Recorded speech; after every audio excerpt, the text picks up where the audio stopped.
Okay, तुम्हारा next chapter ocean and continent हम start करते हैं। Oceans and continent. ये कुछ लिखा है यहाँ पे। Ocean is everything, it covers 7/10 of the terrestrial globe, its breath is pure and healthy, it is an immense desert where man is never lonely, for he feels life stirring all around. The ocean is a vast reservoir of nature. The globe began with the ocean, so to speak, and who knows it if it will not end with it. ठीक है, आगे हम देखते हैं अर्थ।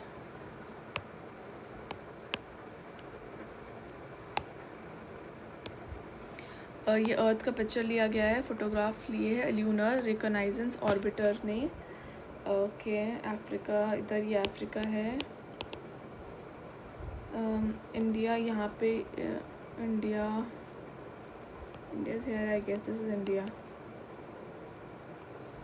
Part of Asia, ऊपर Asia, ये सारा India is a part of Asia. ठीक है, at the bottom of Australia to right, Australia, this is Australia and Antarctica bottom पे। ठीक है, नेक्स्ट चलते हैं।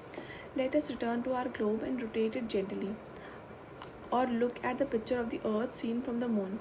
What is the most widespread color you see? Blue. हम कलर कैसे देखते हैं अर्थ का? ब्लू देखते हैं obviously. But what does it represent? But ये रिप्रेजेंट क्या करता है? You must have guessed the answer, it is water. Earth इतना ब्लू ब्लू क्यों दिखता है? Because of water all around. This means that most of the earth surface is actually covered with water. जितना भी earth का surface है, it is mostly covered with, most of the earth's surface is actually covered with water. They are actually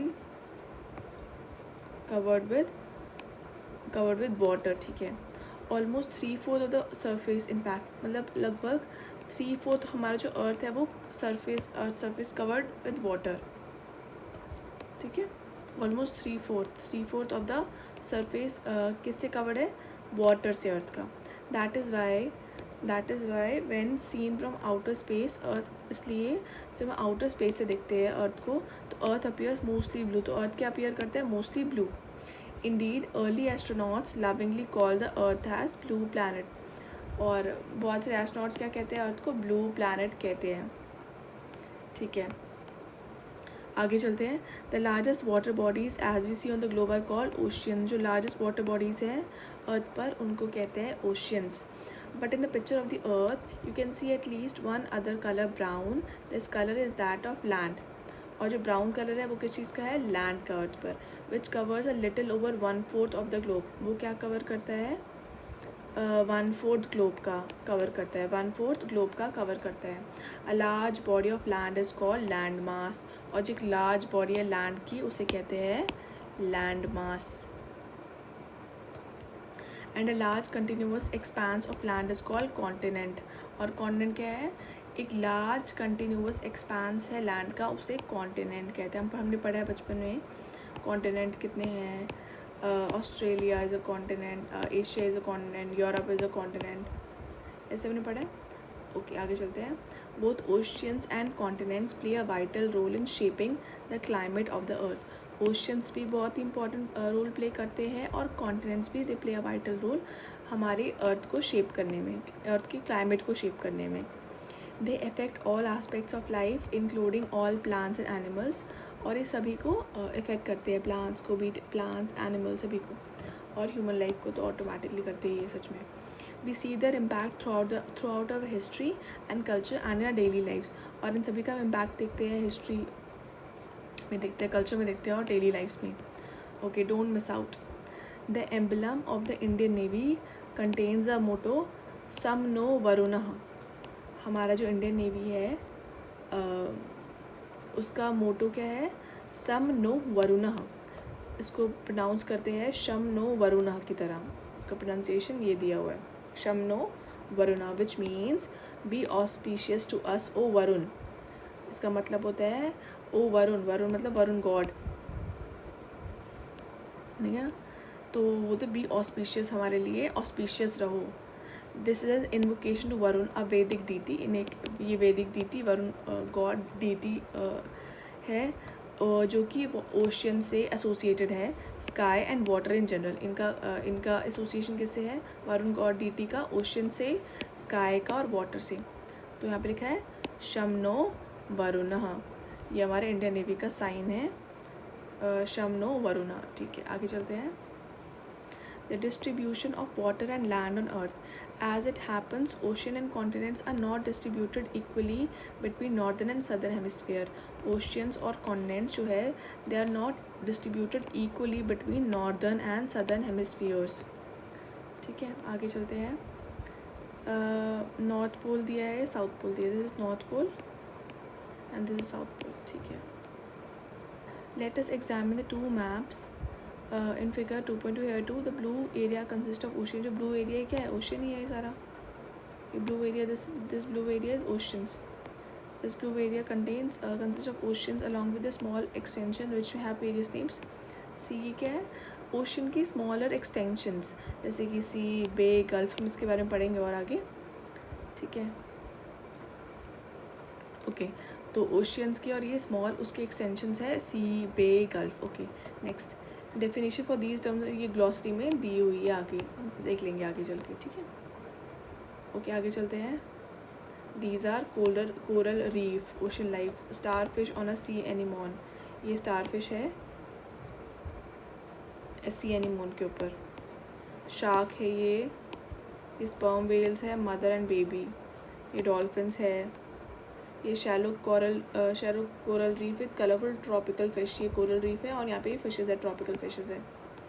next है ये algae है, emperor penguins, Bonaire sea turtle, ये sea turtle है। The oceans together hold most of the water available on the planet. जो oceans हैं ये सारा water available जो प्लानट है उसको होल्ड करते हैं। But the sea water is salty, but ये सी वाटर क्या है, salty and unfit for consumption, और ये कंजम्पशन के लिए अनफिट है। बाई मोस्ट लैंड एनिमल्स के लिए इंक्लूडिंग ह्यूमन्स भी इसको कंज्यूम नहीं कर सकते। On the other hand fresh water makes up a very small proportion of the planets water resources. जो फ्रेश वाटर है बहुत ही कम प्रोपोर्शन में अवेलेबल है प्लानट के वाटर रिसोर्सेज में से। कहाँ पे फ्रेश वाटर में मिलता है, ग्लेशियर्स में भी फ्रेश वाटर मिलता है, रिवर्स में, लेक्स में, in the atmosphere and also underground भी। The last is called underground water is called ground water. Underground water को हम ग्राउंड वाटर कहते हैं।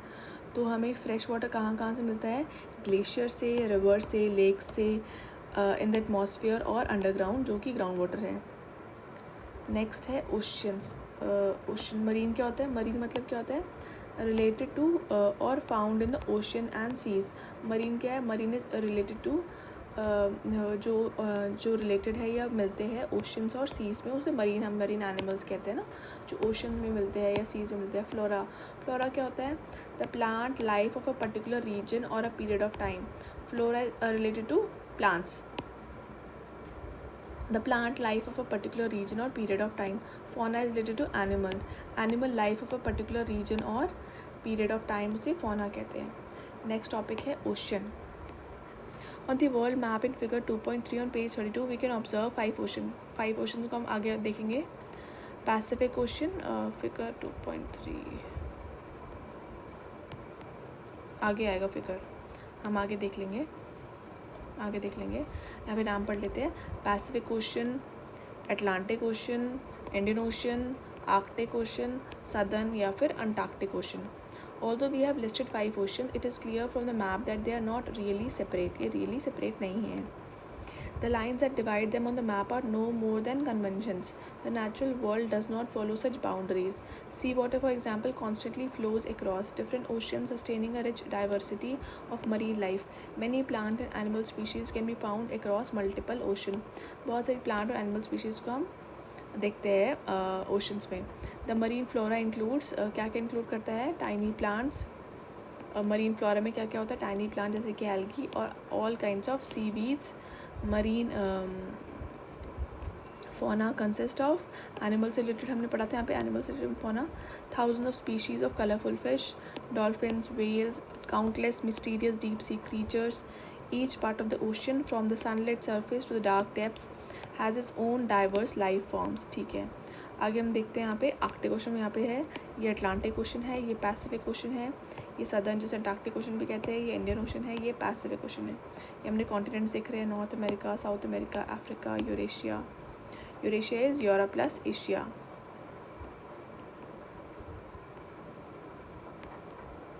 ऑस्ट्रेलिया। आगे चलते हैं. A world map showing 5 oceans. यहाँ पे 5 ओशंस दिए हैं, कन्वेंशनल बाउंड्रीज, ठीक है, और उनके कॉन्टिनेंट्स भी दिए हैं यहाँ पे, ठीक है. Okay. It is visible on the map that Pacific ocean is the largest of all followed by Atlantic ocean. Map से विजिबल हो रहा है कि Pacific ocean is the largest of all, और पैसिफिक ओशन के बाद कौन सा है? Atlantic ocean. ये पहले नंबर पे है Pacific ocean, Atlantic ocean second number पे है. Pacific Ocean is the largest of all, followed by Atlantic Ocean. Indian Ocean is the third largest. Indian Ocean is the third largest. While the Southern Ocean is the fourth. Southern Ocean fourth number पे है. The smallest one is Arctic Ocean. और सबसे छोटा कौन सा है? Arctic Ocean सबसे छोटा है. फर्स्ट पे पैसिफिक, सेकंड पे अटलांटिक, थर्ड पे इंडियन, फोर्थ पे सदर्न, और फिफ्थ पे सबसे छोटा आर्कटिक ओशन है. Okay.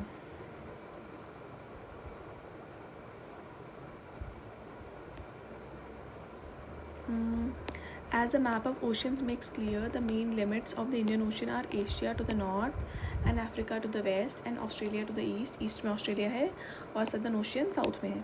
On either side of India, we find two parts of Indian Ocean. Indian Ocean के साइड में अरेबियन सी है वेस्ट में, और बे ऑफ बंगाल है ईस्ट में. This map of India is the same as figure 1.6, but with the addition of Arabian Sea and the Bay of Bengal also marked are India's two major groups of islands. ठीक है, हमने यहाँ पे देख रहे हैं. Okay, India ये है, नीचे यहाँ पे इंडियन ओशन है, नीचे इंडियन ओशन है. इंडियन ओशन इधर है, अरेबियन सी वेस्ट में, और इधर है बे ऑफ बंगाल ईस्ट में. यहाँ पे अंडमान एंड निकोबार आइलैंड्स है ये, और ये लक्षद्वीप आइलैंड्स है. इसके नीचे यहाँ पे आता है श्रीलंका, और इस साइड आता है मालदीव्स. आगे हम देखते हैं. नेक्स्ट टॉपिक है oceans and disasters. Returning to the picture of the earth at the start of this chapter, you may have noticed wide shapes across the globe. Did you guess what they are? They are large masses of clouds. Such clouds bring rain to the continents. For instance, the monsoon rains we in India expect every summer originate in the ocean. जो monsoon rain हम India में देखते हैं वो हर summer में जो आती है वो ओरिजिनेट होती है ओशन से. अगर वो बारिश नहीं होगी, विदाउट सच रेन्स, जो एग्रीकल्चर है हमारा या ऑल जो लाइफ है वो सफ़र होगी. अगर we do not get proper rains और प्रॉपर मानसून रेन्स, हमारा एग्रीकल्चर विल सफ़र और हमारी all life will be suffered. But ocean often also give rise to storm. But ocean storms भी क्रिएट करते हैं. Violent events with extreme rainfall, और बहुत ज़्यादा बारिश, बहुत ज़्यादा strong winds, cyclones which can cause widespread damage to coastal regions of the world. A tsunami is another natural disaster that originate in the ocean. Tsunami क्या एक natural disaster है जो कि originate होता है ocean में. It's a huge and powerful wave generally caused by strong earthquake. क्या है ये huge और powerful wave है जो कि it is caused by strong earthquake से ये cause होता है, और a volcanic eruption से at the bottom of the ocean. तो ये कैसे cause होती है tsunami? या कोई अर्थक्वेक आ गया, वॉल्केनिक एरप्शन हो गया बॉटम ऑफ द ओशन, तो सुनामी उससे क्रिएट होती है. और tsunami can travel thousands of kilometres and submerge coastal areas. Tsunami बहुत ज़्यादा ट्रैवल कर सकती है, थाउजेंड्स ऑफ किलोमीटर ट्रैवल कर सकती है, और कोस्टल एरियाज़ को सबमर्ज कर सकती है, कॉजिंग वाइड स्प्रेड डैमेज, और बहुत ज़्यादा डैमेज करती है. Don't miss out. चलो हम पढ़ते हैं. ऑन 26 दिसंबर 2004 में India and another 13 countries around the Indian Ocean were struck by powerful tsunami caused by an earthquake in Indonesia. Indonesia में earthquake आया, उसकी वजह से सुनामी आई इंडियन ओशन में, और इसने इफेक्ट किया इंडिया को और अदर 13 कंट्रीज़ को. ये कब हुआ था? 22 दिसंबर 2004. More than 2 lakh people loss their lives. और अब कितने 2 लाख से भी ज़्यादा लोगों ने अपनी जान गंवा दी. In India, Andaman and Nicobar islands and the coast of Tamil Nadu and Kerala were severely. Andaman Nicobar में बहुत ज़्यादा इफेक्ट हुआ, तमिलनाडु में और केरला में severely affected and suffered much damage and loss of life. ठीक है. सच सुनामीज़ आर रेयर, बहुत रेयर होते हैं, बट वेरी डिस्ट्रक्टिव, बहुत ज़्यादा destructive. Luckily, they can often be detected before they hit a coast. Many countries collaborate in such early warning systems. There is, in particular, Indian Ocean एक Indian Ocean tsunami warning system भी है. To which many countries including India contribute, उसको सभी countries काफ़ी countries और India भी contribute करते हैं। This helps to take measures to protect lives and property. क्या करता है ये, बेसिकली हेल्प करता है कि मेजर्स ले कि हम लाइव्स और प्रॉपर्टी को प्रोटेक्ट कर सकें। Events that lead to loss of life and property are handled under disaster management. जो ये सब इवेंट्स होते हैं ना, ये जो loss of life and properties को हैंडल करने के लिए एक डिज़ास्टर मैनेजमेंट बॉडी होती है। India has its own national disaster management authority. India के पास अपनी एक नेशनल डिज़ास्टर मैनेजमेंट अथॉरिटी है to deal with all kinds of disasters, सारे डिज़ास्टर्स को डील करने के लिए। ठीक है, हम नेक्स्ट